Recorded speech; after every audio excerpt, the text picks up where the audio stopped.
You are now listening to the Too Short for the League podcast, hosted by Caleb Kingston.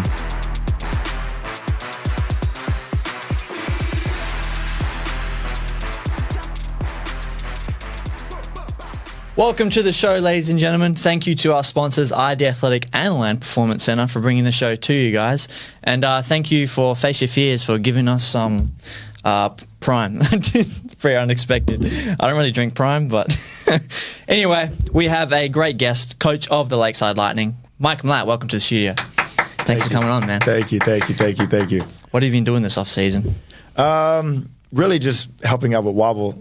Mostly. So I do the head of coaching at Lakeside. So not only NBL 1 men, but I also do all the coaches, the juniors and stuff like that. So off season for me has been a lot of junior development, trying to get that program just resurging what Lakeside is. Do you coach the coaches? Yeah. So I just kind of give them some feedback. And you go on like the grading games and and all that? Yeah, I'm always there helping out, watching, see how I can help, see how I can actually make the program better, because I have to learn what Australia needs. Yep. Not just say, hey, I know this, now you do this. It's more like meet them where they're at. Are you scouting for players as well? Not really. I'm not the guy that walks into an under 12 and I'm like, this dude's like a legend, signed him. I'm not that guy. Not that guy. I'll tell you what do you think about there being so many Wobble divisions? From what I've understood, it used to just be like one, right? So then now there's 6. It kind of sounds a little bit domestic-y. Yeah. Because then it's supposed to be a privilege to play Wobble. But if the last division is like they're just learning how to catch or something, not that that's bad, it's just maybe not Wobble, right? Yep. So I think it's a little much. I would rather it just be really competitive and keep it at the top. Do you have like a philosophy for like how you want the program to be run? Yeah, so we kind of have like stepping stones for each, and like there's like graduating milestones that I want each division to kind of accomplish, and then that will then prepare them for either NBL 1 or college or whatever. So my approach is that I want them to be developed as basketball players, not to be like the best Lakeside player, but that they can be in my system and then go anywhere in the world and be successful. So I just want to give them the right tools to be successful no matter where they go. Oh, sweet. Well, if you're a prospecting player, maybe go to Lakeside. There you go. Like... Come on over. Let's get into your life, playing career. Yeah. Oh, when did you start playing basketball? Like, how old were you? Young. Started playing maybe 3 or 4. Just always loved it. Yeah. I did do every sport. I did everything. I did baseball, football, basketball. I have a big baseball family, so I'm like the only one. I'm like the rebel that went and then did the basketball stuff. Is your family tall? Not really. Not really. We're all about the same. My dad's about 6 foot. Brother's about 6'3". I'm about the same. 6'3" with shoes. I'll give you the roster height, right? Yeah. The so roster I saw height. when I was doing some research on you, like heaps of like basketball places said 6'3". Well, there was one, I think it was your college or something, said 6'2". I was like, damn, everywhere else said 6'2". Yeah, I hated college. Hated college. They were liars of 6'3". We used to do that here. So back before it was NBL 1, it was called SBL. And at each game, you used to get pamphlets of like about the players, and some of their heights were so wrong. Like there was one, this dude was 5'10" max, 6'2" on the players. Right. Like, there is no way this guy is 6'2" when he's 5'10". Yeah, I had one in high school when it was, I think I was listed at 6'4", 200. And I was like, I love that you're hyping me up, but I can't even pull that off. Like, I was skinny. I was like, 200? I was like, nah. 200 is about 80 kilos for Australians. I was like, there's no way I could pull that off. But yeah, 6'2", 6'3", with the shoes. Yeah. Easy. I got a small head, so. When you talk to women as well, you're like, I'm 6'3". 6'3", come on. Is that what you said to your wife? She's Filipino, so she's from the Philippines, so if I was just over 5'10". 5'10", like I'm like Giannis. Where did you like play AU ball first, or was it like high school? Like where did you? So I did high school.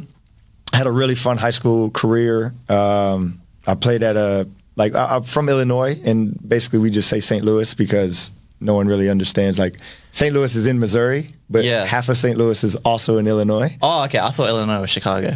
That's why we say St. Louis. Yeah, okay. Because no one thinks that there's a state below Chicago. Yeah. But yeah, so basically we'd say we're just from St. Louis. Really competitive area, a lot of fun. I played at one high school for 3 years, and then I transferred to our rival high school for my senior year. Big controversy. Like, I'm probably still not allowed back in my original town. Why'd you do that? Well, we were really good. We were like one of the top 5 teams in the state at the time. I started varsity as a sophomore. Loved year 10, sorry.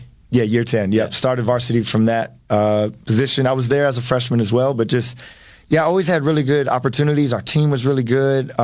We were like top 5 in the state, I think, at that time. But my coach was just a real traditional coach. Like, point guards have to be John Stockton. I'm like shooting on the break. I'm like shooting threes. I'm doing all this fun stuff. Like, before Steph Curry allowed it, I needed him to be famous before me. Who's the guy from Coach Carter, Cruz? Yes, yeah. I'm just shooting on the break. What's your biggest fear? But yeah, he just had that traditional mindset. And all of us were really good. But we had another guy who was like a big time scorer, and we had a good post player. And I just asked him, like, hey, this is my senior year, can I just have like a bigger role? And he just wasn't really supportive of that. Yeah. Maybe he was, like, looking back on it now, maybe he was just trying to be like, a hard traditional coach. But I don't want to make you feel old, but what year was this? 2006. This was still prime, like, hit the post. Yes. Every play has to go to the post. Shoot a 3 unless it's inside out. Yeah. And I'm like on the break looking back, no one in front of me, and I'll shoot the 3. It was ignorant. I was doing ignorant stuff. But so then I transferred to my rival school, and we ended up taking that other school to state. So that's why they're probably like super mad at me, because I was like one of the better point guards in the state. So did you have to go like over to that school and like interview, or like were they like after you as well? Well, it was weird because I always played really good against that team, and so that was like my team where I always I had that. So when I came in, it was a weird shift in the kind of like the hierarchy. But like, I was a humble guy. I didn't want to like step on people's toes. But my first high school, there was 9 middle schools that went into my high school. Okay. So then, so like we had all these different players come from all over, and then we made our team. Yeah. The one that I went to, it's like it's its own little suburb. And so like you'll know who's going to start varsity from 5th grade. You know what I mean? They're all going to grow together, and it'll be the same. For us, it's like there's such a big pool that goes into the original high school. So when I came into that, it was a big shift of like, no, like you're messing up what we've known for the last 20 years, Yeah. But yeah, they were pretty accepting just because I was. Were you a late bloomer in terms of height, or? Not really. I was about average. I was about 6 foot when I was in 9th grade. Mm-hmm. And then, first dunk. That's pretty tall, yeah. I was skinny. Oh, okay. Skinny. You weren't eating food? No. I mean, just ball his life all day, just burn all the calories. I was about the same. Yeah, just 6 foot, really skinny. Still didn't really put on weight through college and stuff, but that was my thing. I guess you were sort of playing before like all the hoop mixtapes were like on YouTube. That's the problem. Yeah, that's the problem. Like if I played now, I'd be a YouTube sensation. Like, oh my God.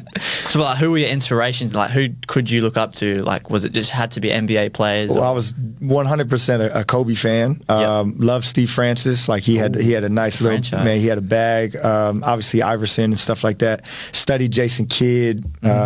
I love Steve Francis, or Steve Nash. I loved his footwork and stuff. So I was just a student of the game. So like for me, growing up in Illinois, in St. Louis, the NBA was always something that's just on TV. Yep. It's not. Because they don't have a team. Yeah, I can't just walk and then like run into an NBA player. Yep. So it was always this like massive divide. Like, how do I go from where I am to then onto the TV? Yep. So I could never like really figure that out. So I just studied and studied and studied.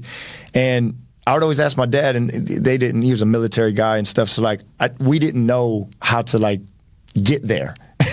And I always asked him, and he would just give me like a good parent advice, like, if you're good enough, they'll find you. Yeah. And I was like, okay. And so I just took that, and I became kind of paranoid. Like every car that would drive past my house when I was outside shooting, I'm like, maybe that's the GM. Oh, man. Maybe they know somebody. We do that all the time. And so I would shoot and shoot and shoot. I'm like, I can't miss if they're watching. Yeah. And it created this like weird paranoia, but like a detailed paranoia. And I think every kid has that thought when they're shooting in their front yard. I had this cornfield in the back, like kind of in the cul-de-sac, and I used to think that just scouts were in the cornfield. Yeah. So I couldn't miss a shot. Well, we do that. We do the same for footy over here. If we're at the park kicking the footy, and we're taking 50 meter free kicks just in case there's a scout watching. That probably made no sense to you. Yeah, I get it. Have you watched AFL games at all? I haven't been to one, but yes, Is it I'm confusing familiar. to you? Or? Not really. But it just goes with everything else with the refs we talk about. It's just up to interpretation. You don't really know the rules. It's just up to interpretation. We'll just figure it out as we go. Yeah. So, like you said, it's a bit confusing with where you say you're from, Illinois or Missouri or whatever. What was the comp level like? Is it like how it is in St. Louis, or is it like Chicago level basketball? Yeah, it's the same. Like, so anywhere in the city in America is kind of the same. Mm-hmm. St. Louis is a very tough city. It's kind of, it's very hood, and there's a lot of really, really, really good basketball players in St. Louis. Like, I've played against guys in pro-ams in St. Louis that easily could be in the NBA, mm-hmm. but just because of life circumstances or whatever, mm-hmm. they just don't have those opportunities. We were the only city kind of outside of Chicago that could compete with Chicago, because everything else in between is just like country. Yep. So there's smaller schools and stuff like that. So when I transferred and went to the state, we played against Derrick Rose in the championship. Oh, wow. Yeah, so that was an amazing experience. Yeah. Did you have to guard him? I did a little bit. He's faster than me. So my teammate guarded, he was more athletic, so he guarded him a lot more. But he guarded me. Yeah. Weirdly, we both had 2 points. State championship game, we had 2 points. Damn, like you just played bad, or just he chose to have 2 points. Yeah. I was trying. But no, they had a big man that had like 35, and he just was feeding him. And but Derrick Rose was a great person, but he was unbelievable athlete. Like, I've just never seen someone move like that. Yeah. Unbelievable. There was a play where ball came off the rim. We were both at like the free throw line. We kind of ran towards the ball. He tapped it, and I went for it. And then I turned my head to look up, and like he was at half court. I'm just like, we were just here together. I don't understand. He moved. He was just a gazelle, man. So seeing those sort of players in real life is like insane. Especially like, I grew up here. Like, and I went to America and saw like Steph Curry play, Kevin Durant play, and the way they moved, and I was like, what the hell? It was such like a culture shock, and it was just so different. I can't even imagine trying to guard someone like they're that. Just that athletic ability and stuff. Like me, I was always a super skilled guy. So anything with the ball I could do. So angles, IQ, shooting, that was my thing. And I was elite in those areas. But then when it came to like, man, Derrick Rose would jump casually and his head would be at the rim. Yeah. I'm just like, I would have to train so much just to get to the net. Like, it just. He seems like a really quiet guy. You seem like you like to talk. Did you talk trash to him at all? I'm a nice guy. I'd say growing up, I was a trash talker because I kind of had to be like in that environment. I'm like the only white guy out there and stuff. Like, I have to earn my stripes. Yep. So I got to show that I'm a little bit crazy. And once they knew that I was crazy, I was just like, okay, Mike's just, he's a hooper. He's one of us. So like, no big deal. But yeah, when I never really had that stuff come out of me until like it was those moments. So I don't start off just being a trash talker. Okay. I like more the Tim Duncan approach, where you just like kind of compliment them. Yeah.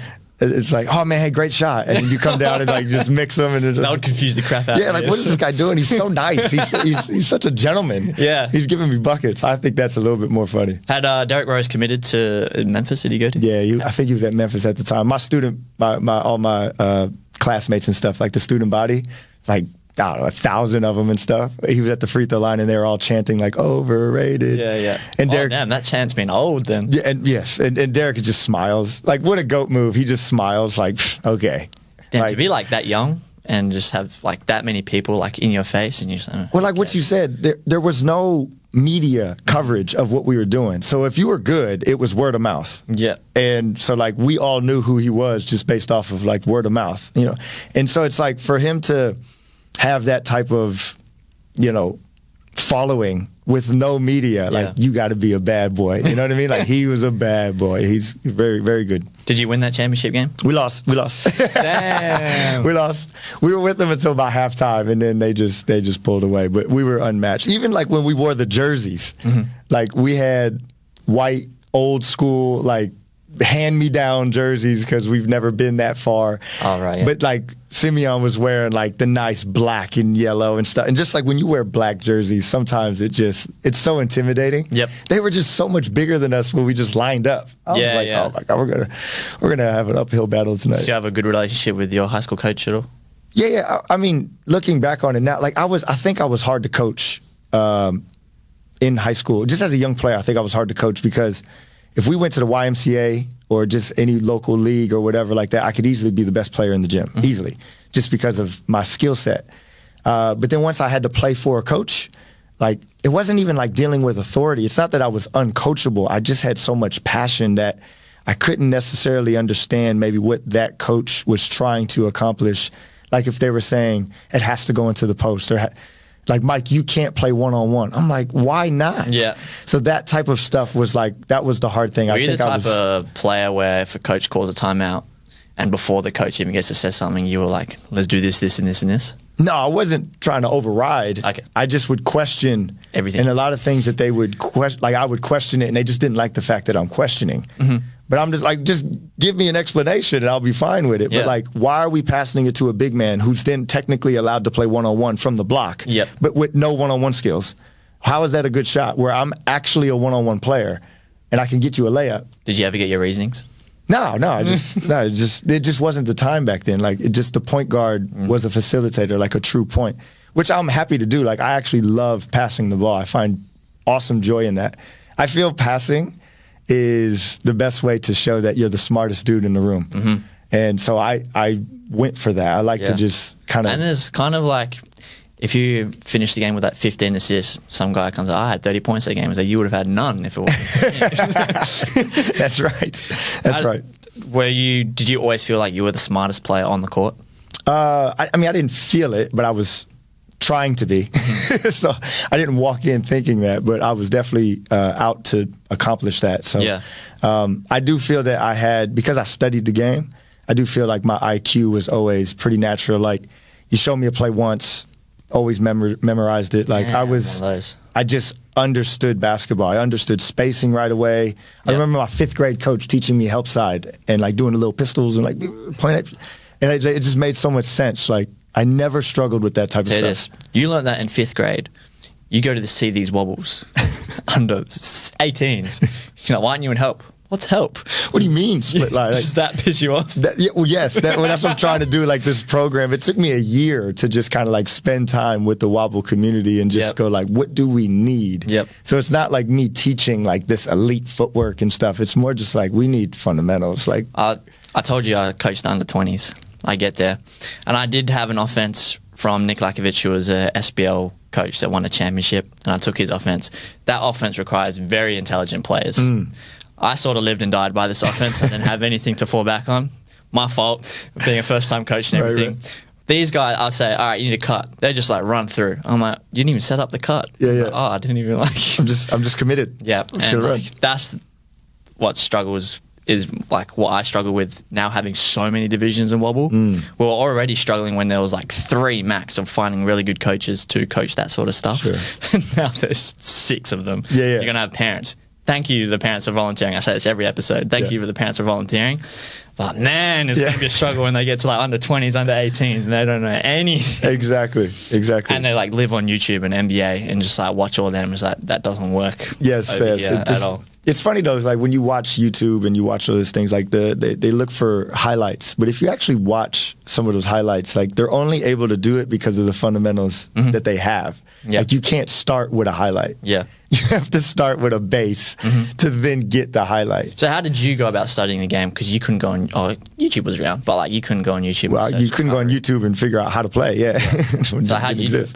I was just a student of the game. I was really good at mimicking things. So like I could watch an NBA game and then I could go outside and my work ethic was unmatched. I loved it. I would play 6 hours a day just outside, just working my game. I used to play my shadow. Yep. It's like a normal. Like shadow boxing. Yeah, just I would have the sun behind me, how it would like see my rim, and then like my shadow would guard me. Yeah. And so I would just try to mix my shadow. That would give me crazy confidence. And man, even my shadow could guard. It was like, the And One shirts back in the day? Yeah. Your mama can't guard me or whatever. Like, that's what it was. Like, your shadow can't guard me. Yeah, that's it. So that's how, like, you just were, like, watching NBA games and trying to mimic stuff that they would do. Yeah, I didn't have a lot of people around me that were teaching me, like, that one-on-one stuff. A lot of that was me just seeking information. So I would play, because I'm a sophomore, I got to play up. Playing on the base was a massive thing. The base, like, my dad was military. Oh, yeah, military. And so, like, I would go to the military base and I would play, like, soldiers, pilots, and stuff. And, like, man, that's a different type of strength. Yeah. Like so unbelievable. You play, like, people that strong and it never hit you to, like, try to get big, or you just like... I can't get big. No. But I could tell you when I played, though, like, my stretching was unbelievable. My core strength was unbelievable. My balance. There was one time when I was, like, during my pro career, I was in, I don't even know where I was in, but there was a guy working out, and he was a sniper. Yep. And if you ever seen a sniper work out, they have to, like, hold their positions because they can't shake. Yeah. And so, like, he would hold these random positions and, like, breathe and hold them so the weights wouldn't shake. And I just found so much, like, interest in this. So I started training like that. Yeah, wow. Just to get this crazy body balance and, like, just this understanding of how my body moves. And so if I got bumped by these big guys, it didn't really affect me. My balance was really strong. My core was really strong. But I couldn't bench to save my life. I have the same problem, bro. I think my max bench is probably like 85 kg, 90 kg. Yeah. I don't even know what that is. It's like under 200. That's fine. We'll work out together. We'll get you bigger. You can turn into Mike Bibby. Yes, the post-career lifting program, yes. Did you watch Jason Williams at all? Was he an inspiration? Yeah, I mean, White Chocolate. Yeah, like, I just love the highlights. Love that. Yeah, if I could have the YouTube around that time, it would have been the same type of Flash. Like, he played with Flash, I played with Flash. If I had a chance to just do something with that ignorant feel, I'm going to do it. And one was pretty big that time as well. I was massive. Yeah, massive into And One. Did you have the shoes as well? Oh, everything. Yeah. My first shoes were, what do they call them? The Tai Chis? Yeah. Tai Chis or whatever, Chis. They were black and red. Oh, I loved them. Yeah. Loved them. Did coaches always tell you off for watching N1? I mean, no. I mean, they coached me enough. You ain't going to tell me what to watch. Let's get into some college talks. How old are you when you got your first offer? Or see, it's kind of funny. Knowing about me, like, we talked about, like, being Italian and just trying to break different stereotypes and this and that. So, like, being the athlete that's in school and stuff, they would always assume that, like, man, for sure this guy doesn't have good grades and blah, blah, blah. Like, I'm just an athlete, right? Yeah. So I just took all that stuff personally. Like, I wouldn't say I'm super smart by nature, but I have crazy work ethic, and I just love to prove people wrong. So, like, because of that, I had straight A's. Oh, wow. So I was a straight A student, just to prove people wrong. Like, that's the ignorance of, like, how I think. Okay. I like to just do stuff like that. Not because I enjoyed it. I just wanted to prove people wrong. So I had straight A's, and because I had straight A's, my first letter was from Harvard. But, like, I'm not going to Harvard to play basketball. What? But I qualified for all these, like, really prestigious schools because I had straight A's. Brooke Lopez? I have no idea. I didn't go there. Oh, no, he went to Stanford. My bad. Stanford. I mean, I didn't look into it. I tell you this, to kind of go into the college career, I had to be the most uneducated college prospect of all time. Like, I knew nothing. Nothing. Somehow good. I would watch it on TV, and I would say, Dad, I want to play on that TV. I just want to be on. How do I get there? Yeah. Oh, man, if you're good enough, they'll find you. Okay. I'm going to say this. If I'm a parent and my son gets an offer from Harvard, I'm like, screw every other school. You're going there. That was my first. I remember I was sitting in I don't even know the name of the class. Physics? Yeah. Physics? I would say physics. I don't know if you do physics in high school. It was a physics class. And then, this like student helper came and just slid this thing on my, and I opened it up. It wasn't an offer, but it was a letter of intent. Like a letter of, like, Mike, you are now, like, on the Harvard's list of like prospects of that we want to, like, pursue and stuff. And I was like, we're not going there. Like, like no way. Damn. Like looking back on it, that would have been really fun to go to Harvard. But I had a lot of really prestigious schools looking at me. I had a lot of D1s and stuff, but I never passed the eye test. Oh yeah, of course. Ever. Yeah. Like never passed the eye test. So I had like some mid-majors and stuff like that, but I didn't know how to talk to college coaches. Okay. My dad, being a military guy, would just be like, man, just be very respectful. So yes, sir, no, sir, yes, sir, no, sir. And sometimes as a basketball player, when you're in that world, you have to know that you're a brand and be comfortable in that brand. So like me almost talking to the coaches and being like, I'll do whatever it takes. I'll run through the wall. I got you, coach. Like whatever. It's almost like, okay, he's too much. We don't want, and I don't know what else to do because I want to impress them. Yeah. But I almost kind of like made myself ineligible because I was too much. Did you know what you were like good at? From a basketball standpoint? Yeah. Absolutely. Like I could play the game. Did you sell that to them? Well, I didn't know how because I wanted, like everyone knows, he tells you like, well, you got to be humble. So you can't talk about yourself. Okay. Like, so what am I supposed to say? Yeah. So again, I just did not know how to talk to colleges. I did not know how to talk to my coaches. Heck, I didn't even know how to talk to the coaches who were coaching me in high school. I'm always asking them questions and stuff. Yeah. So just that part of my life was really hard. I ended up going to an NAIA. Yep. Because they offered me a full ride. But like again, I'm getting D1 offers. Like, but my mom and dad, the NAIA was like, here's a full ride. And so my mom and dad are like, take it, it's free school. Yeah. And I'm like, okay, like it's in Iowa. It was in an Amish community. Oh, okay. Like, why am I here? Like all my friends are on D1. I'm like, why? How did I get here? We had Taylor Young, do you know? Yeah. East Perth. He was at Washington State, mucked around.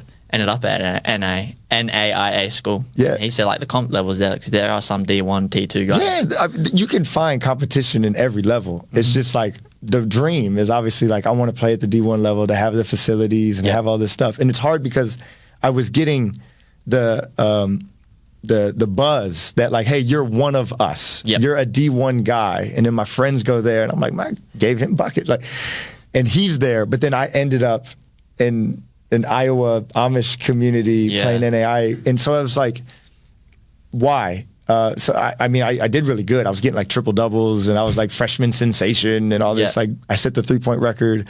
So I left after a year because I was like, let me go to a JUCO and try this again. Do you think there's been other players that sort of in the same situation as you where they just didn't know how to talk to these coaches? I think now it's different. At that time, 100%, because what we would play them like at the NAIA level or D2 level, like you'll run into guys where it's like, you're a D1 player. Yeah. Like there's no question about it.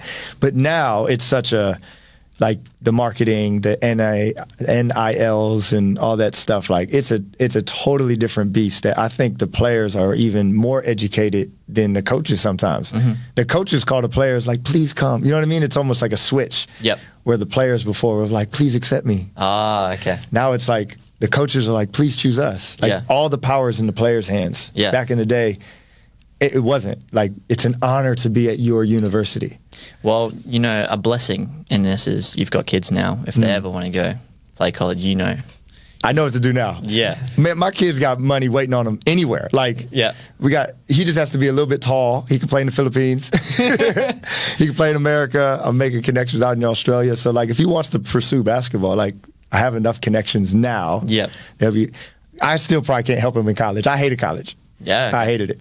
Every place you went? Because I just could never find like a spot where I can, the person I was when we did pro-ams and pickups, I couldn't find a spot that would support me to be that in the university, like with a head figure, like with a coach in place. So like back then as well, college was, I guess, very team-oriented play style. Like now it's pretty one-on-one, I'm not going to lie.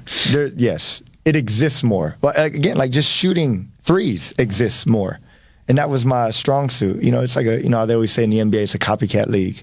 So like who's ever winning at the time, we're just going to copy them. So at the time, there was no point guards who were winning championships who were scoring the most. Yep. Not that I was always after to score. It's just that how systems worked back then is as a point guard, I'm like we're doing a floppy set. The guy comes off, I hit the guy. He's supposed to be able to be the best shooter. So like we're running sets for the best shooter, but I'm the best shooter. Yeah. But I'm the one passing to a worse shooter. Yeah.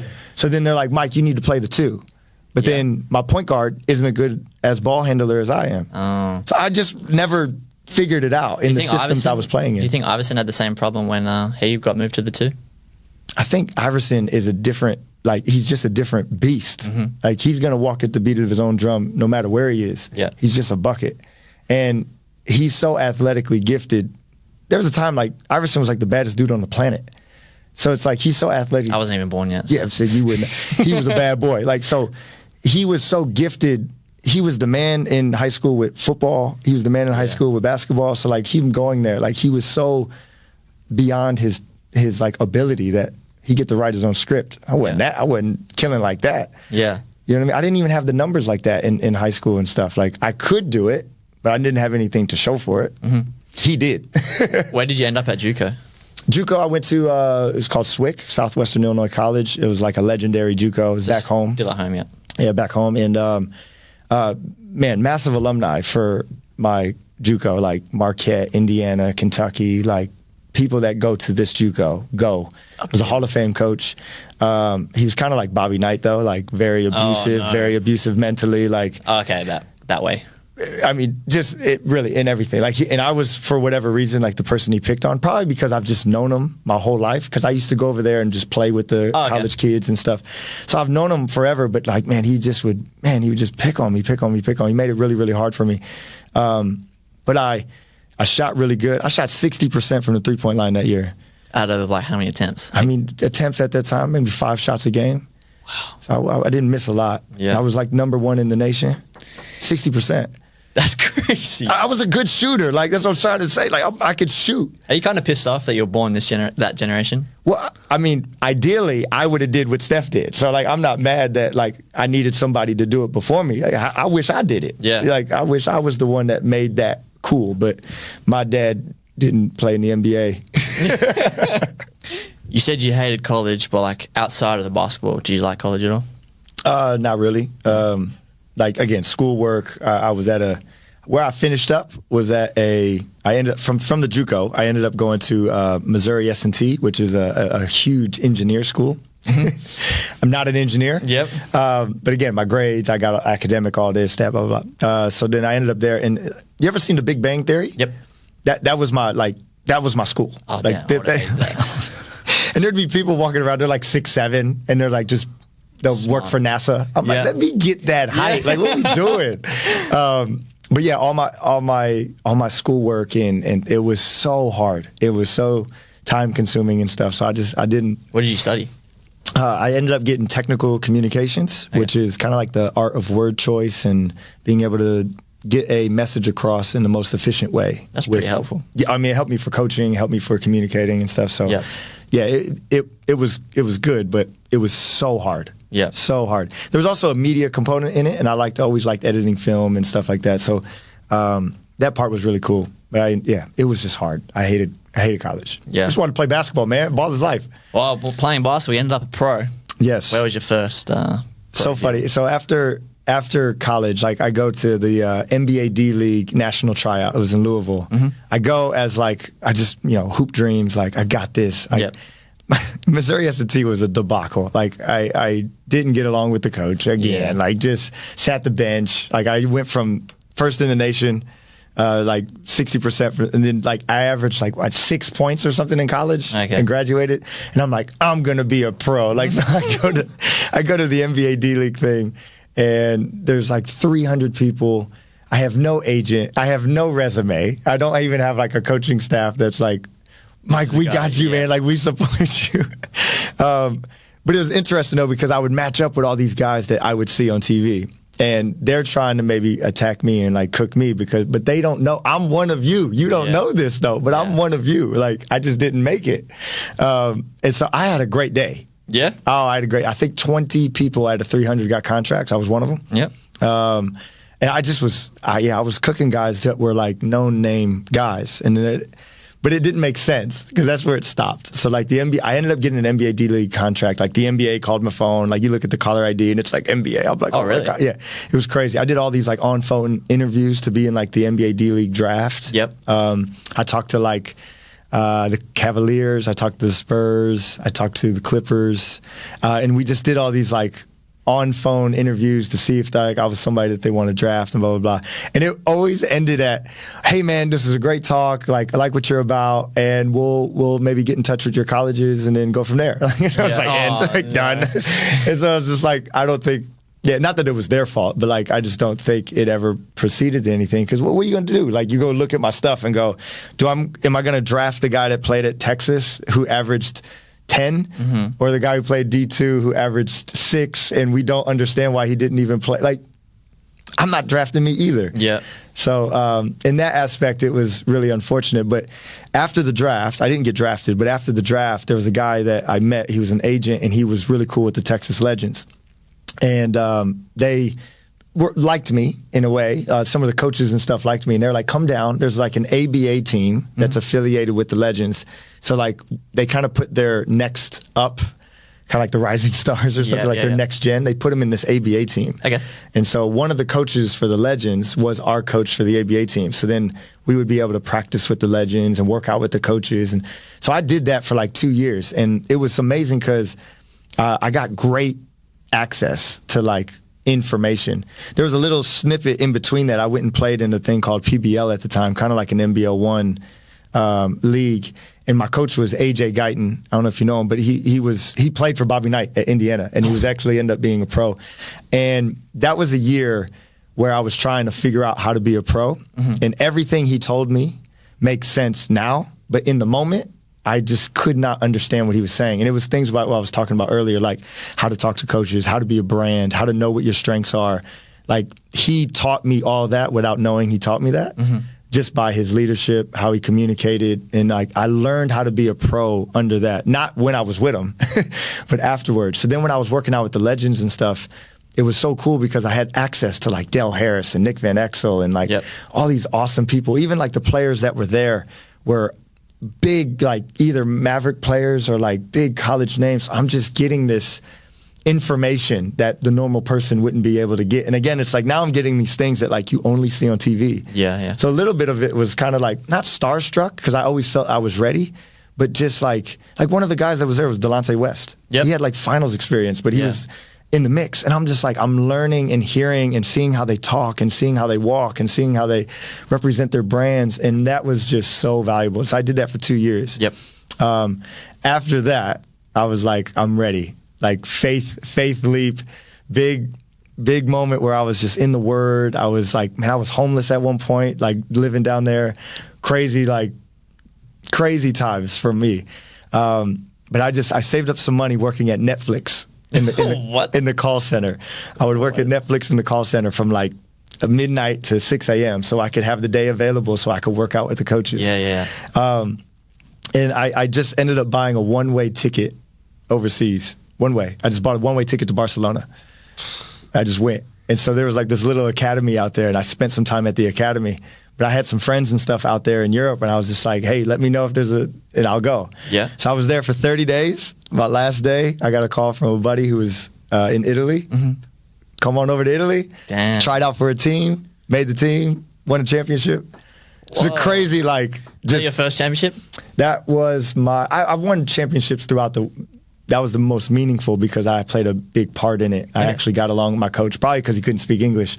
Did he finally let you do what you wanted to do? We just had such a we spoke in not in body language. You know what I mean? Like I could pick up Italian every once in a while and stuff. My parents didn't teach me Italian, but we had there was a guy named Trent Meacham. He was an MVP in France and stuff. And I reached out to him just being like just looking again, seeking information. And my first game in Spain, when I was out there, I played against a Oakland University, and they had a guy that ended up getting drafted. I played against them, but I had all Spanish people on my team, and none of them could speak English. But I'm playing against Americans. So, like, I'm hearing that they think I'm, like, also Spanish. I hear them going, like, oh, trap him. Like, we're going to kill him. And I'm hearing this, knowing that they're going to do this, but I'm trying to communicate to the Spanish players, like, help me. Yeah. Come over, help me. But like, what do I say? I don't know how to speak Spanish. So then I texted him, I was like, how do you play in this? And he said, basketball has its own language. So once you speak the language of basketball, then you can communicate with anybody. And I'm like, what are you talking about? Like, what does that mean? So I did this massive deep dive into like formations, how things move, what should happen next, which like it's like a domino effect. And I learned that. So then when I got to Italy, it's like I could speak that language with him where I just know what should happen next. And it was so valuable. I averaged like 20 points a game, shot really good. I was in the 50, 40, 90 club. Ooh. Yeah, it was a great time. 50, 40, 90 club before the 50, 40, 90 club was like a thing. Touche. Yes. Now it's like sharpshooter. Yeah. Sharpshooter. Is that your favorite place you played at? I loved Italy, man, because it was so meaningful. Like, I spent that time with the legends, never could really get that break, but I learned so much. I loved being with them. And then just taking that leap of faith, man, like just being so spiritually connected with God, getting on that plane, going, and then just letting that time with God just kind of like, man, Jesus, take the wheel, like that saying. Yeah. I was just being obedient, man, like day-to-day obedience, just in the Word, praying, and then that led to a championship. Yeah. And so it was really meaningful to me. So I loved it. I loved Italy. Did you party hard after? Not really. I was never a big partier. Oh. I was a socializer. I loved to socialize and get out, but like I never drank, never smoked. Yeah. I love to go out and just be with my teammates to show them that fellowship. But I always had their respect that like, I'm going to draw the line. Like, you're not going to get me to go over that line. And they respected the fact that I would, stay true to how am I going to preach to them? Yeah. But I'm not living it myself, so that was cool. What'd you do after the championship? Did you keep playing? After the championship, man, I got greedy. I got one championship, and then I had some money come my way, and I went to Canada. Well, I should have went back to Venice. I had an offer to go to Venice to go up, but it was the same division. Yep.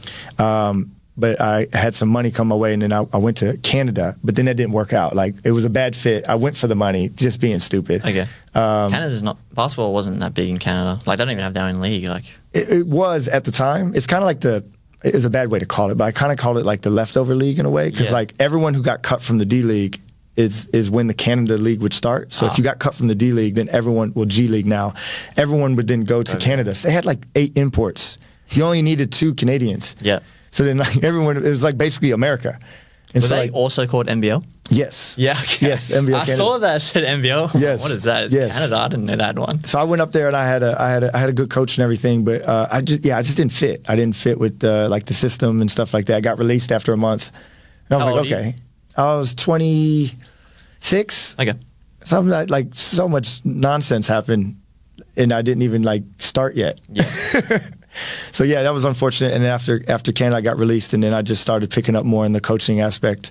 And the coaching aspect was really fun. I enjoyed that part of it just as much as playing. Okay, so you sort of picked up coaching whilst you were playing. So how the coaching started, when I was with the Legends guys and like all the pros, I was with all the big time players. If you're not on the active roster, you don't get paid. So that's why I had to do like things at Netflix and everything like that. But I was like one of the guys. Like, I'm with them. Yep. We practice, we work out together. I'm with the coaches. And because I was such a skilled player, they were like, Mike, man, teach me your crossover, teach me your footwork, teach me stuff that like they rely a lot on, like athleticism and things that I can't teach. But there are things that I can, footwork, IQ, angles. Yep. I had to be like that because I wasn't super gifted athletically. I was quick, but I had to be good at angles. I had to understand footwork. And I became really good at teaching that stuff. So they were like, Mike, we'll pay you.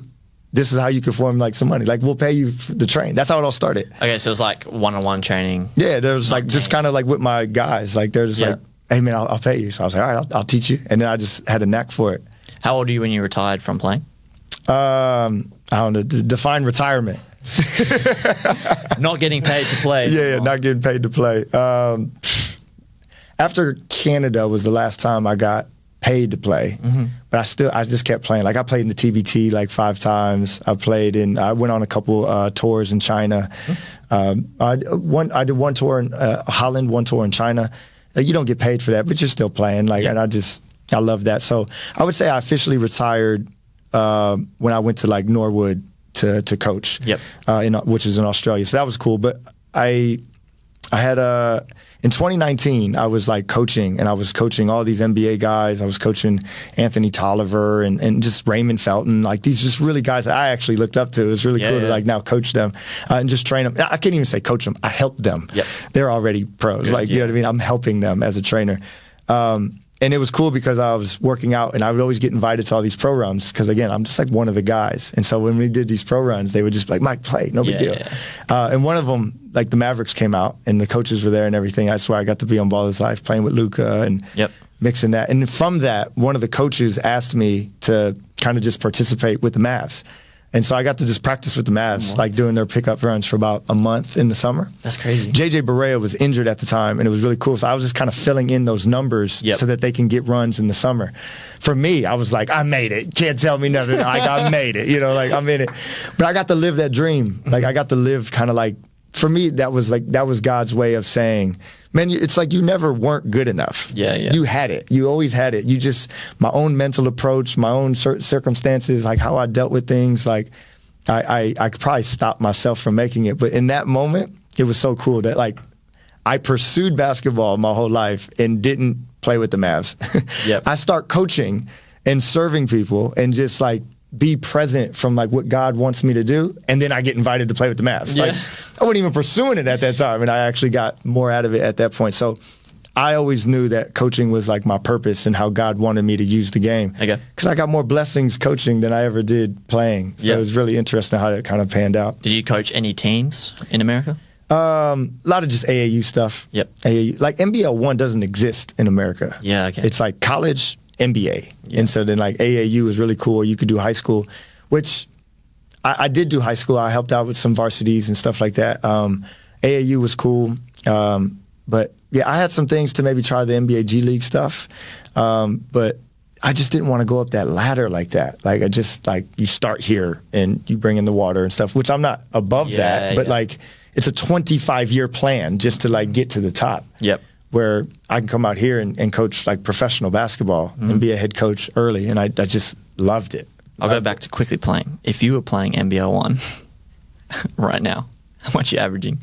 If I'm in shape. Yeah, basketball shape, If I'm in shape, like I don't want everyone to hate me. Like, well, they're going to come at me like, well, I'm guarding Mike now. But like, I'm in the 20s, easy. I'm in the 20s, easy. You're winning MVP? You're beating Devondre Walker? I know Devondre from like Dallas. I've known him. I've played against him back in the day and stuff. I don't want to sound too cocky, but man, I could go. Like, I could play. I want you to sound cocky. Go, be cocky. Yeah, I could play.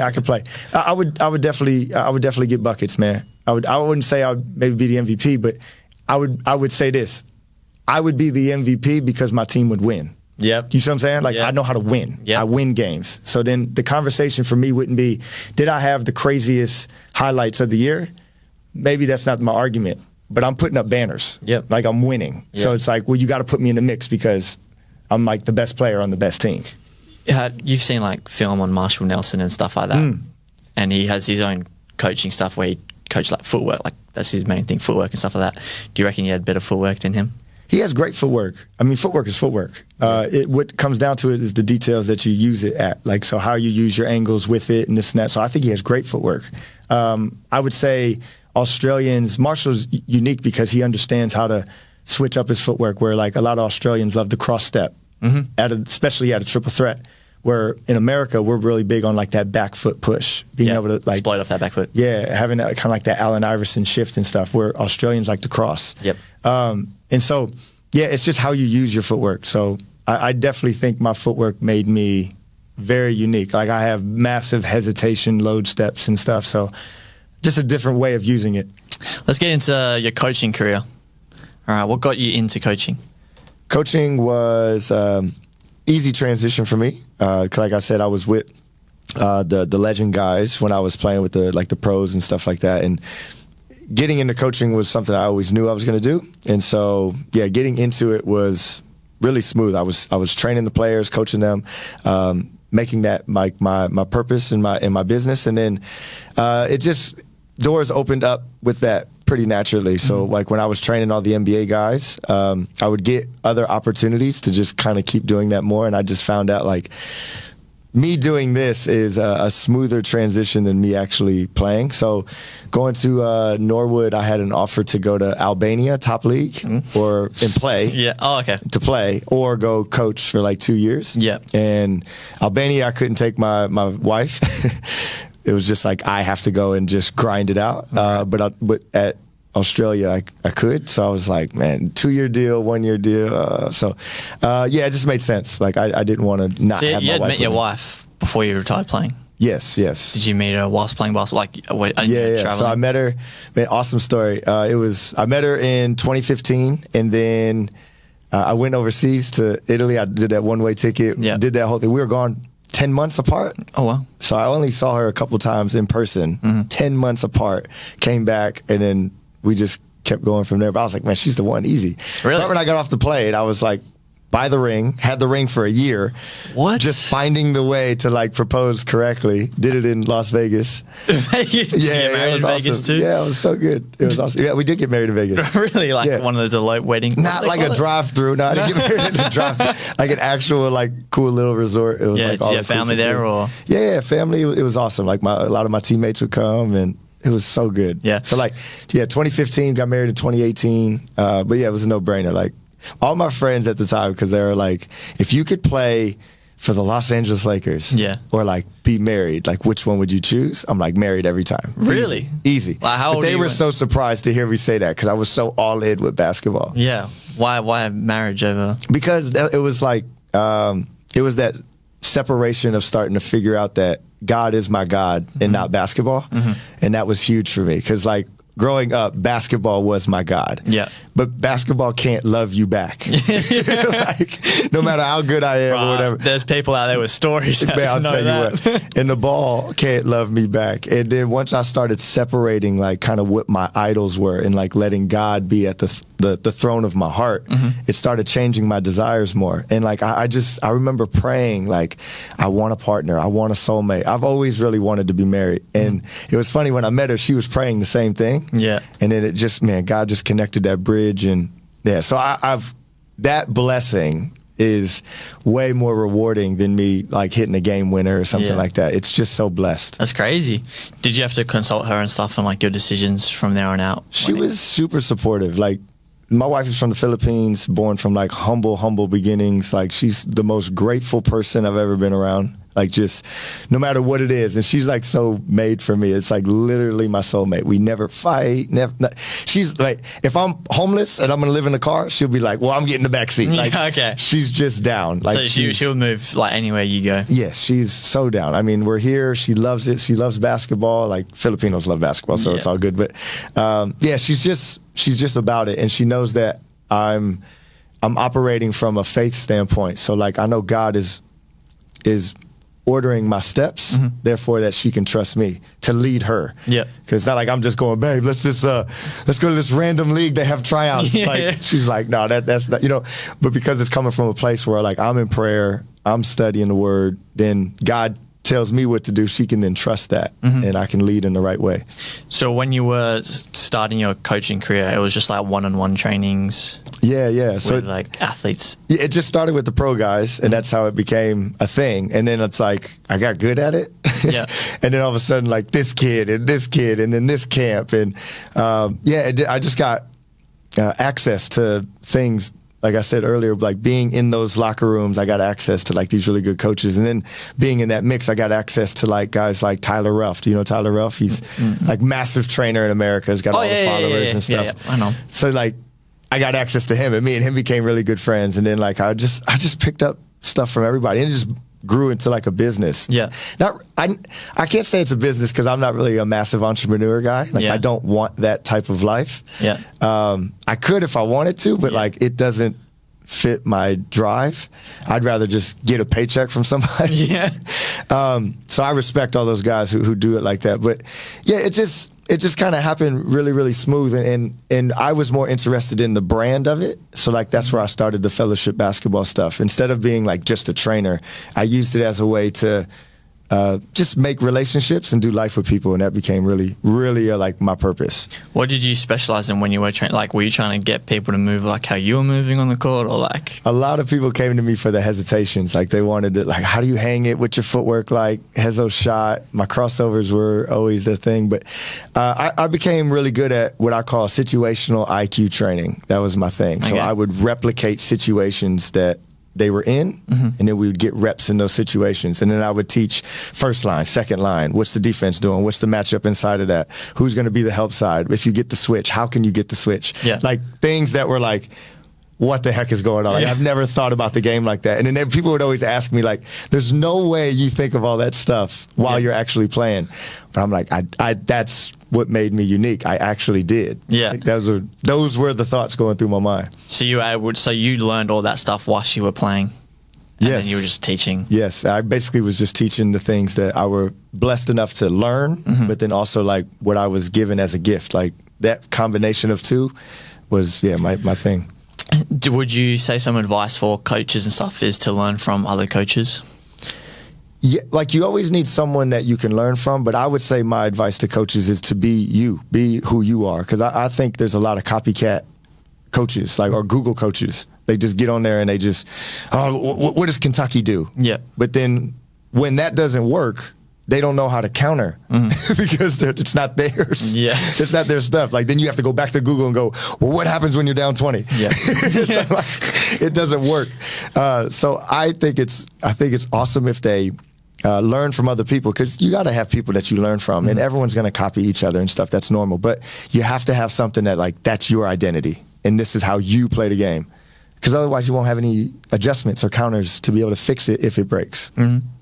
You're a truthful guy. I can sense that already. Okay.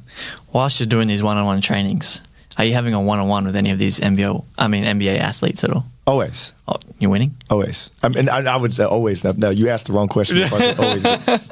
No, I would always go at, like, I'm all about competition.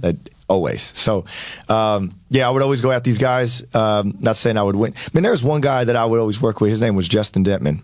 He was the craziest one-on-one player. Like his body angles, his footwork, he was crazy. But yeah, going against those guys, like I was never afraid of the fail. I think that's what makes good athletes. Like that's just, and surprisingly, the NBA guys were also like that. Surprisingly, because they were like, well, I'm not going to lose to this guy. He's a nobody. That ego. But they didn't have that sense of failure. They would be confident first. Yep. And I always respected that, because like they have everything to lose. I ain't got nothing to lose. Yeah. But they have everything to lose. Like if I win, that's on them. But they never approached it like that. And I think that's what makes great athletes great. Yeah. They don't care about the failure. Yeah. So like you did win? Yeah, I would get some wins, man. Come on, man. I'm not no bum. Would you talk trash to them at all? Of course, if I get a win. Yeah. Oh yeah, I would say we need to switch bank accounts. Do you find if you're going scouting for a player and they're like killing it one-on-one, is that something, oh, this guy's a really good one-on-one player, or you're like, can you do it in a team aspect? Because one-on-one is very different to what someone can do in a team aspect. Yeah, I always look at one-on-one players. If they can do it in the team, it's more impressive. Because I always laugh at this guy with the juniors and the guys I coach now. I'm a one-on-one guy, but I put in system and foundation and all these cuts and playing against each other and with each other. So if I'm a one-on-one guy and I'm putting that stuff in, there has to be a relation to it. Yep. So a lot of people don't understand that. Like if you want to be a one-on-one guy, you have to make sure that you rely on the other people so that you can actually play one-on-one. Otherwise, you're going to be playing 1-on-4, 1-on-5, 1-on-3, because everyone's going to load up because we know you're the one-on-one guy. Yeah. So if I can't get everyone else involved, I'll never have lanes to be able to operate. So Is it comfortable knowing like you try to run a play, nothing's working, and you just have a guy you can keep to go one-on-one and get you a bucket? Well, that's always the luxury of, like, that's the NBA. Yeah. Like, if it doesn't work, oh, darn. As a coach, actually, this is an interesting one. As a coach, you see a player do something, you're like, we should have done this. Does that ever go through your mind? All the time. Like, I would have done this. All the time. So what we talk about on the court is, like, every possession, there's a treasure chest. There's an X on the floor. Every possession. Our goal is to find that X. So if we can find the X on the court, that shot is probably going to be an uncontested shot by the right player. Will we find it? Maybe, maybe not. But the teams that find it more times than not have a really good offensive rating. You know what I mean? Like they're able to find that more times than not. And that's a really strong offensive team. Yeah. We'll go back to when you were one-on-one coaching. Whilst you're one-on-one coaching, I mean, you're obviously probably having a lot of fun with it. It was something new, something you could still stick around basketball. Whilst you're one-on-one coaching, were you thinking of, I want to go coach teams and stuff like that? Yeah, always. Like I said, I always knew I was going to be a coach. I did AAU. Like I said, I was helping out with some varsity stuff and being an assistant. And yeah, like I've always had a desire to do it. It was just really the timing of when do I want to really step into the coaching aspect versus like, and I can still play. Yeah. Whilst you were playing, you said you were the Steph Curry before Steph Curry. Now, since you became a coach, were you able to coach that style, like how you wish you had been played? Yeah, I would love to play in my offense. Yeah. So like kind of how my offense and my style works, it's like all my favorite cuts, reads, actions, and I just kind of made it all into like my own little continuity offense. Like I've kind of recreated my own triangle offense. I've played in the triangle offense. Yeah. One of my first years playing. And so I liked it, but it was very restrictive. Yeah. But mine is way more free flowing. Do you really understand the triangle offense? Yeah. How long did it take for you to get? Because Phil Jackson said it took like 2 years, I think. Yeah, that's too much.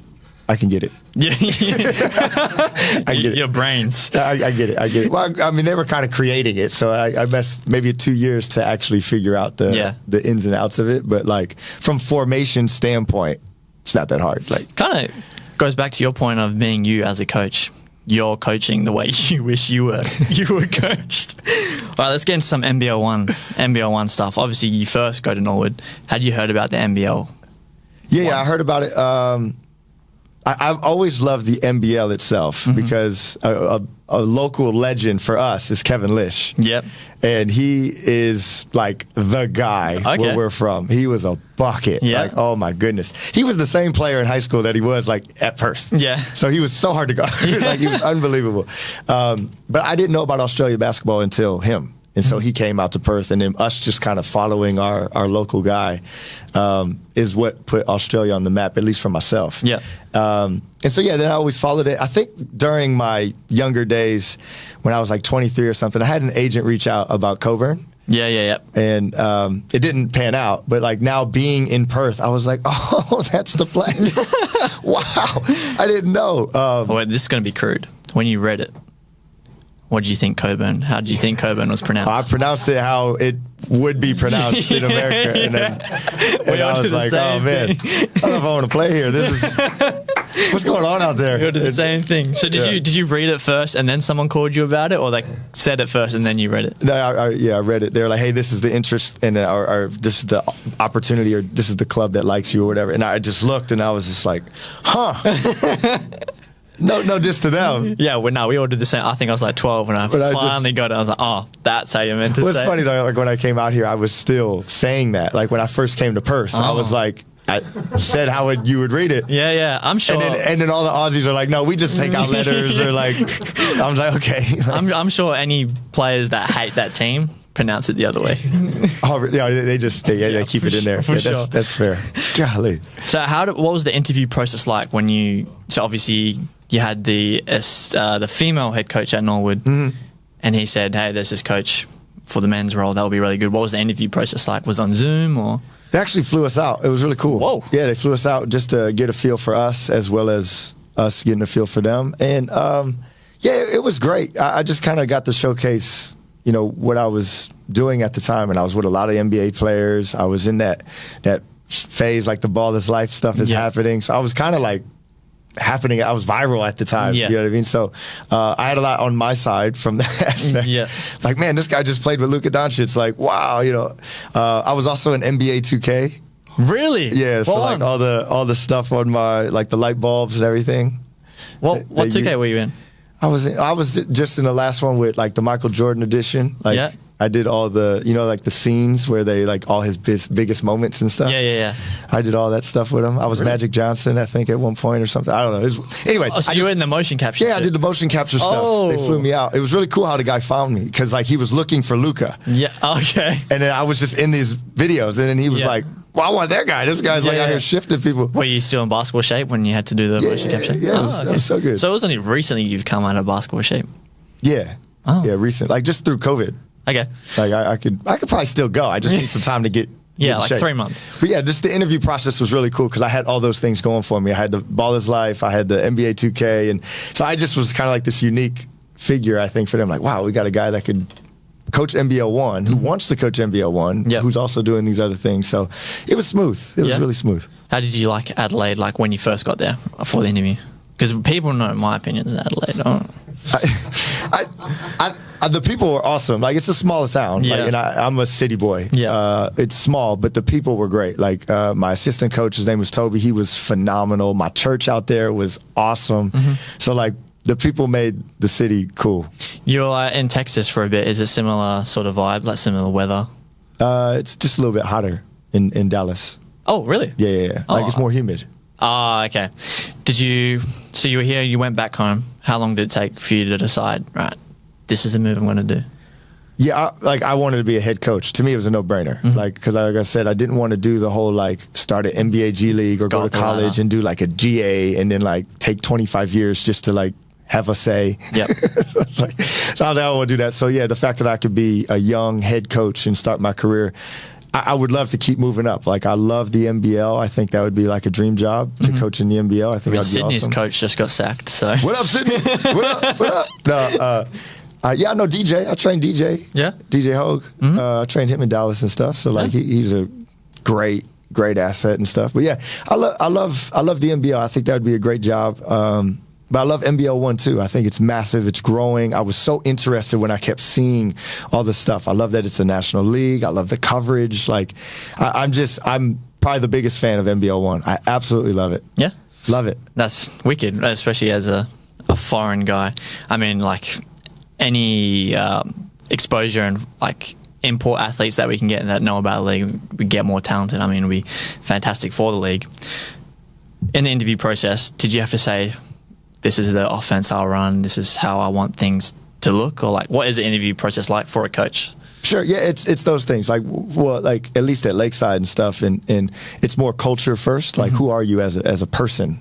Because if you're the leader, you can't be terrible and then expect everybody else to be great. And so it's more just that character stuff. Like, what are you going to lead? How are you going to be a role model for the youth? What's your identity? What's your go-to stuff? And then X's and O's. Like, because anyone can do X's and O's. It's more like the delivery and how you speak, talk, relate to people. That's the more important. Let's start talking about Lakeside.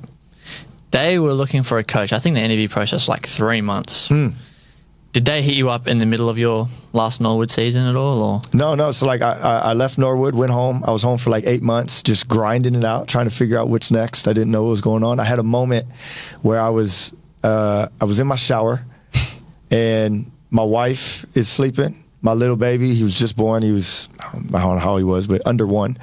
And he was sleeping, and I'm just sitting there like, God, what do I need to do? What's next? Like, show me something. I need this. I need this. I need this. I need that. Like, and I just had this like outpouring of things that I was like, I just wanted to really connect with God.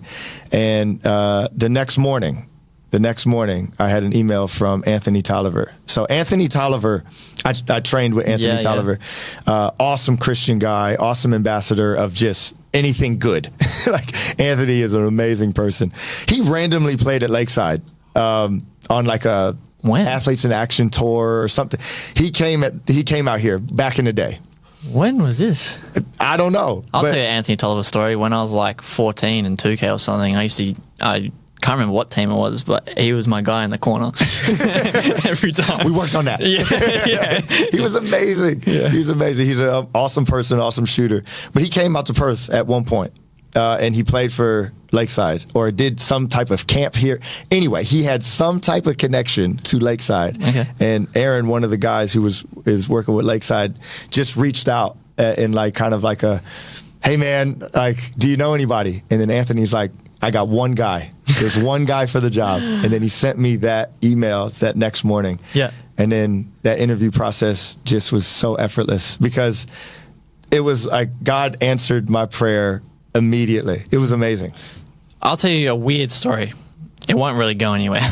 But I just asked, how did like an American coach come here? And someone told me that there was a pamphlet for Lakeside coach at a random church in America, and that you saw it. That's dead set. Well, someone told me how you got the job. I was like, what? A pamphlet. Yeah, just like a fly in the middle of a church. The pamphlet was in heaven. Yeah, and I prayed, and then God gave me that pamphlet. That's what it was. We'll skip forward a bit. We'll come back, but we'll skip forward a bit. You're a Lakeside coach. Have you hit up Anthony Tolliver to come play for Lakeside this season? Yeah, that would be awesome. Like, come on out, man. Yeah, have you done it? I don't think we could afford him, but Yeah, do it for free. I mean, yes. Like, come on, we're playing for God. Like, Where's he living at right now? Out in Dallas. He's just, That's a nice area to live. Yeah, I mean, I guess if he's it the was best. like Minnesota or something, you'd probably come out. yeah, it's too cold. Yeah, yeah, he's in Dallas. Lakeside hit you up, say, all right, this position is available. You go through the interview process. Did you do research on what Perth is like? Yeah, I did. Looked at all the Perth stuff, looked at the beaches, looked at location. It was a kind of like an easy thing for myself. Like, for me, it was the prayer thing. So I was like, whatever's on the other side, this is clearly what God wants me to do. It just felt so spiritual at that time. So, yeah, I love Perth, man. Perth has the same kind of energy as like Dallas in a way. Yep. Just not that beach type feel, but I love it, man. You get the city vibe, you get the slow pace vibe, like kind of mixed into one. I love Perth. Love it. I ask everyone this that's from somewhere else. What's the first thing you did when you got here? First thing I did when I got here, what did we do? Everyone so far said sleep. I got in late, man. Our plane getting here was nuts. It took us like 5 days to get to Perth. It was wild. Like, we just had a lot of So many layovers? Man, we left LA. It took me like 2 days to get out of LA. We left LA and flew 6 hours. And then a lady had like a stroke or something. And then we had to fly back to LA. What? And I'm sitting there with my little man like, oh man, just keep going, please, God. Are you like this? This is a sign from God. Maybe I shouldn't go. Yeah, he's tried like 4 times now to not let me leave this country. That was the devil trying to hold me back. It was like, good things are on the other side. You ain't gonna take my blessing. We persevered. We made it. But yeah, when I got here, I think we just ate. I ate fruit. That's all I wanted was fruit. But I tell you, when I was in Australia the first time, I missed Greece. Like America. Yeah. I just wanted Greece. Oh, Greece. I thought you meant the country. No, Greece. My goodness. No, I missed Greece, like food. And then I went back to America and I had that Greece. And I didn't like it anymore. Oh. Like, I was about to say, maybe that's when you got out of basketball shape. but I got big when I got back home. I tell you, it was bad. But yeah, I didn't like it anymore. And then I came back to Australia and I was like, this food is better now because it's actually like healthier. What is your go-to fruit? Fruit? I love strawberries. Same. I love strawberries. I had an actual milkshake at one point when I was playing. One of my teams was sponsored by Steak and Shake. You ever heard of Steak and Shake? Yeah. And I always used to get a strawberry milkshake with peanut butter. It was called the commish. Okay. Like when I went viral, there was a guy that put Adam Silver in N1 shorts. Because you look like Adam Silver. And then I got the nickname the commish. Okay. And so they named a drink after you. But it's not like you could order the commish. I would go in and be like, I want the commish. And everybody knew what it was. Strawberry peanut butter. Phenomenal. Is our fruit better than what America has? I mean, I don't know if you can mess up fruit, but... in America, they just stab everything with steroids just to make it bigger. Like, your chicken breasts in America are ginormous. They're massive. Like I said, I don't know if you can mess up fruit. I never see a big strawberry. Man, they stab it with something. It just gets messed up. All right. So the first thing you did was you had some fruit. Then what'd you do? Yeah, probably. Did you check out the place? Probably. We got in at like 1 a.m. So then, we slept. We had to sleep. Sorry. Man, everyone's just sleeping. As soon as they get here, they just It's just sleep. arrival, man. Arrival. To be fair, someone that's been in Perth my whole life, there isn't much to do here. I mean, did you go sightseeing at all? You need a family. Seriously, Perth is like built for families. Oh, okay. I know You need a family. Yeah, there's so much to do if you have a family. Really? Yes. What? Like Perth is made for families. Me and my girlfriend, we had to have like a notes app for date ideas because we were just like, what is there to do? Family, get a family. Well, don't get a family. Get married first. Get married first. Why'd you get a family? Stuff to do in Perth. Just stuff to do. There's an event going on. So like, when you got here, how long was it until you had to coach? We hopped right in, really. I did a lot of the wobble stuff first. Okay. I got in like October, so I went into state champs, and it was just more of this like observing, and then that flowed right into the NBL one. Like, I don't want to be negative, but I mean, you got here, you saw state champs, where you're like, why? What is this? Yeah, it's wild. And then they were like, "Oh, it doesn't really mean anything." I'm like, "What are we doing?" Yeah, and like you saw like the play style, and you're like, and even the play style was it was wild. Watching it and stuff, I just was observing, and I just knew instantly, like, I really wanted to make a lot of changes, like a lot of changes. Where you're like, why aren't these 14-year-olds dunking? Like, yeah, but I'll tell you, man, like the difference between Australia and America is like America is very individualized in a lot of athletes and like amazing individual play, and Australia has a lot of really good team play. Yeah. So it's like it's good or bad either way, right? Yeah. So like you get to those elite players and you have to teach them how to play as a team, or you get really good teams and you have to teach them how to actually execute in a mismatch. Yep. So it's like you end up at the same end goal, but which one would you rather? Well, I'm American, so like I would rather everyone to be a bucket. Yeah. And then I can teach them how to play together. Do you think that's easier to do? Well, it's just all I know. Like it's what I've known first. Yeah. So I've had to very much transition my way of communicating being in Australia. Also, my goodness, we only practice twice in the week. Yeah. That's insane. You practice more? But we practice every day in America. I don't understand. Like at least 2 times a day. What? Like, so if there's one knock on the Australian culture, like I feel like America is just further along just from simple math. We're just literally 1 million reps more ahead. Yeah. It's just simple math. It's not like we're... And you guys still lost to us in USA versus Australia. Patty probably practiced every day. Well, it was in America. Yeah, you guys like practice like 6:30 in the morning, and then you go to school, and then you have after school practice. All his life, man. It's just the reps. Like, what is the expectation of what basketball is in America? It's like, we're going to practice every day. We're going to do this. And you have a lot of games, blah, blah, blah. But here it's like we practice twice a week. And I was just like, what is this? Did Adelaide have like a wobble? Yeah. Did same sort of vibes there? Yep, same. Did you reckon a Perth wobble team would absolutely smash a Adelaide wobble team? Not necessarily. Nah, you got to say we would, because Adelaide. Ugh. You're just not a fan. I would say difference in the leagues was like the NBL one out here. I think it's I think it's probably one of the best leagues in the nation from west south. Like I think Queensland probably. I beg to differ, but anyway, but I think Central was top heavy. So like you have your top 4 teams, and then that's like a night, and then the other ones are just kind of like bottom of the pack. Here, I think every night you got to bring it, and so I love that. Everybody wants competition. You're part of the wobble. Have you gone like into D League as well? Yeah. I might play a D League game one time. Please, that would be so fun. Yeah. So fun. Yes, come out and film. Coach Nix, when he was coaching at Slammers, he filled in a couple D League games. I love that. For Slammers. What I plan on doing is, if I win the championship, the next year, I'm just going to send a fax to NBL One West and put, I'm back. Like Michael Jordan. Like Michael Jordan. No one's going to be like, who's that? They're just going to rip it up. Like, who's this? Who's that? I would love to play at NBL One. I would love it. I said this, I can't remember who I said it to, but I was like, so the rule is if you start in NBL One, you can't play D League.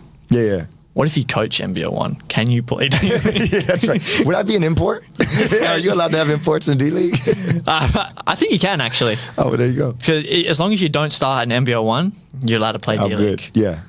Well, I mean, I guess I picked the starters, so you don't even does that make me ineligible? Would you bust people up in D League?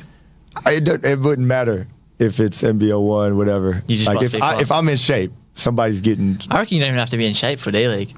That's disrespectful. That's mad disrespectful. They're in shape. Like they can play. They're the rising stars, man. You got to give them some love. I think the goal for like a lot of clubs at the moment is to really close the gap between D League and NBL One. Yeah, that'd be great. 'Cause at the moment, from 18s and 20s to D League, huge gap. Talent level, IQ, whatnot, and then D League to NBL One, still a huge gap. Between IQ and basketball level. You don't see many D League guys getting like good minutes in NBL One, and a lot of it, some of the clubs are saying no, you're not allowed to. So Redbacks, when I was coaching under 20s, there was a guy who was in the NBL One squad, in the D League squad, was eligible to be on my team, and they said, nah, he can't do it because he's doing this and this. I'm like, are you kidding me? And we had a player on here, and she was like, yeah, I don't know why they're saying you can't play. Like, you should just be playing as much basketball as you can, especially at different levels, because you learn different things when you're captain of one team, and then you're bench guy on another team, and then you're the guy that's cheering on the other team.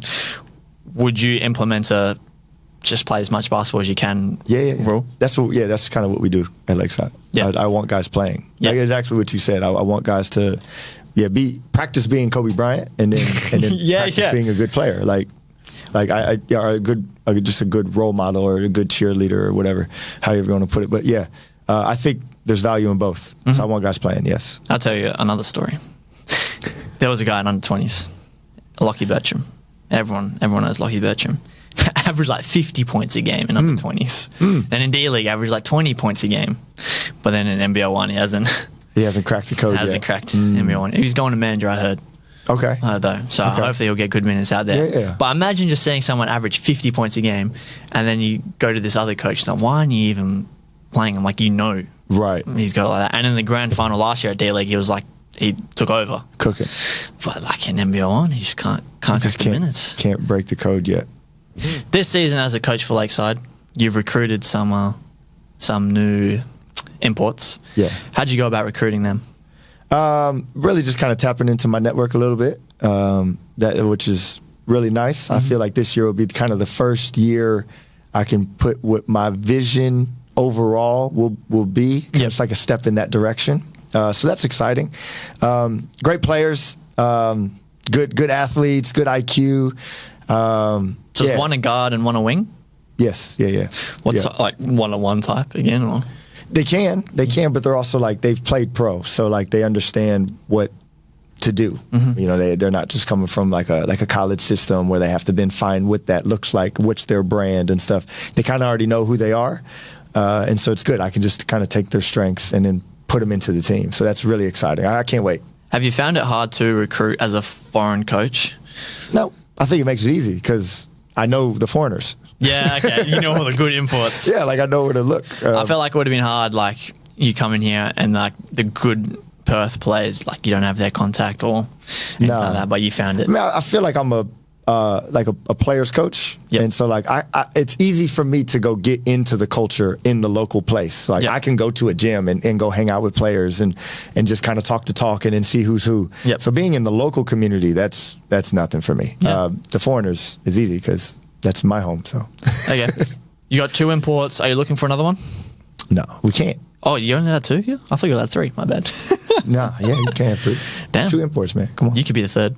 Yeah. I have to sub one out. Sorry, bro, you're not playing tonight. What are your goals for the season? Goals for the season? Well, kind of like our goals at Lakeside always is sustain our culture and then like try to achieve excellence. Because like first and foremost, we want to make sure that we have a platform to introduce Jesus. Like that's first and foremost. We want to make sure that we're playing the way that it shares. What I used to say to Lakeside is, what would it look like if the disciples were playing basketball?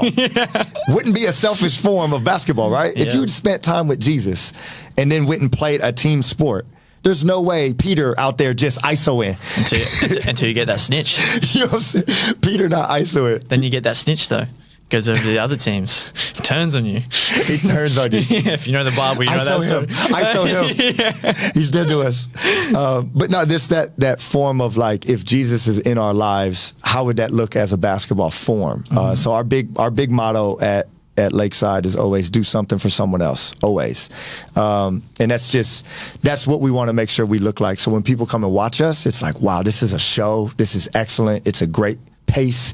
It's a great form of basketball, but it's also like it's unselfish, it's contagious, it's loving, it's caring.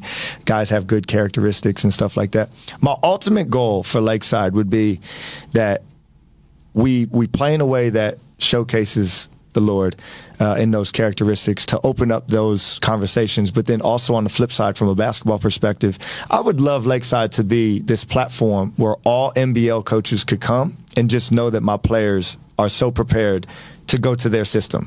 Because like I'm going to teach them in a way that they can leave me to go anywhere and be very, very successful. Because I want guys to go in the NBL. Like we want that. We want it to be a launch pad. So Yeah, we just shout out to all the coaches. Like, come watch us play. Do you think you'll do better than last season? Yeah, I hope so. Man, last season was a debacle just from the sense of, like, we had a new player, it felt, every week. Like, Rowan came, like, 10 weeks late, and then, like, Hayden was there after our second game or something. Daniel came late. Like, we had no chemistry. And every time someone new came, it changed our identity. Like, we actually had to change what we looked like. We had a whole bunch of bigs running around. So it just made it clunky. So, yes, I think we'll do better than last year, and I think our pace of play and stuff will just look more smooth. Mm-hmm. Yeah. Do you think you can really compete with the top teams? Yeah, I think so. I mean, like I said, any given night, I think anybody can win. And I like my team. You know, like Josh Davies he can't get any closer to NBL. Like, he's right there. He's knocking on the door. Max has big dreams. Dom has big dreams to do the same with NBL. The 2 imports that are coming in, like the guys on my team want to play basketball for a living. Yep. And so, like, there's no reason why they can't compete with anybody. Like, they want to have good years. So I want to give them a platform. Man, go chase your dreams. Let's do this. Yeah, they're all in at the moment. They're all in. Even though you've only been here 1 year so far, is there a team that you really want to beat? I would, man. This is how my brain works, man. I got something for, like, each person. You know how, like, Michael Jordan in The Last Dance, you like make stories up and stuff like that. Like, I'm so observant as a person. Yeah. Like, the littlest thing will motivate me. It's like a trigger, and no one would even know they're doing it. So, like you see Perry Lakes, man, I hate that blue. that blue that shade. In 9th grade, I had this. Yeah, no. I definitely want to beat Perth just because I lost to Perth the first game. It was so funny. Like, we had a good like preseason, everything. We get there, get smacked by 43 points to start the year, and everyone's just like, oh, okay, like, good coaching. Yeah. It was kind of funny. But then to have like full circle moment where we got them in the season and then lose to them at their place, we had an opportunity there for like a really cool narrative, like lose by 43 points to start the season to the end and then beat them at their place. Rowan had a good game in that game as well. He did. But man, Perth was just, they were stronger, they were more physical, it was just their night. And so I like to play against Nixie though. He's a good coach. Battle of the bold heads. That's it, man. That should be like the thing. That should be the when thing. You get a trophy, he's got me right now. He's 2-1. But I like playing against CJ because I coached him at Joondalup, so I like playing against him. He's coming ready this season, so. Yeah, he's a great guy. Man, I love CJ. Yeah. He's a great guy. He's got good work ethic. He's just, he sees the game well. I just love CJ. Big fan. He said you didn't, but did you ever think about getting him to come to Lakeside? Yes and no, but like it was like I would like CJ's always welcome with me. You know what I mean? But it was just a thing that we're trying to capture at Lakeside. Like, what is that vision at Lakeside? What are we trying to do? So like I wanted to see that first and then be able to reach out to people to find the right fit. So you're like really starting from the ground up, trying to build it up. Yes. So we want to build dynasty modes. Dynasties. Yeah, we want to build dynasties. When was the last time Lakeside won a championship? Do you know? I don't know, man. Then got dust on it. Well, I know that. Whatever it is, it got dust on it. It has been a while. It has been a while. I would love to be the guy that sets that tone in the right direction and stuff. And it would be cool because, Kyle is now at Coburn, and that's always like a rival. Yep. Coburn and stuff. Willerton, like in that same strip of. Yep. So now Kyle's at Coburn, so that'd be cool. I just want to play against Kyle. Yeah, that Michael Jordan mode for Coburn is it, man. They wanted me, but they didn't try hard enough. Yeah, no, I don't even think Coburn probably wanted me. It was just like a letter, like, hey, here's a team out there. So yeah, but Devondrick, I've known Devondrick for a while, so I always like to try to beat Devondrick. He had like 40 on us last year, so that he had 40 on everyone. Yeah, fair enough. But yeah, I want to try to beat everybody. I want to have I want to beat everybody. Yeah. All right. Any standout players to look out for? Standout players, definitely I'll start with us. Josh and Dom, they really have a good chemistry playing with each other. Josh is working all skill sets to be able to just showcase what he can do. And so like he's right there, like if he can shoot a little bit better and stuff like that, I think everyone will be able to come and watch him more and kind of get some of those looks. He's a phenomenal rebounder and those types of things. Dom's the same. He wants to have a big year. My 2 imports want to have a big year as well. Like they want to use this as a launch pad to just kind of even have a shot at NBL and those types of things. So, Mike and Marshawn will be really, really special. And like I said, Max wants to have a big year as well. And then like my younger guys, they're coming, man. Like my younger guys are developing very, very well. Patrick Odingo on the team? Yeah, Pat is in. I have his brother. Oh, okay. Pat is in America, but the brother came back. Okay. So yeah, I got Michael. He's a one-on-one guy. Yes, I love it. He's so fun. I love it. I had to guard him once. I was like, I love it. I love when the guys come back from America and they got that, like, that they've been in part of that, and now they come back to us. And I'm an American coach, so I have those feels where I can showcase those things for them.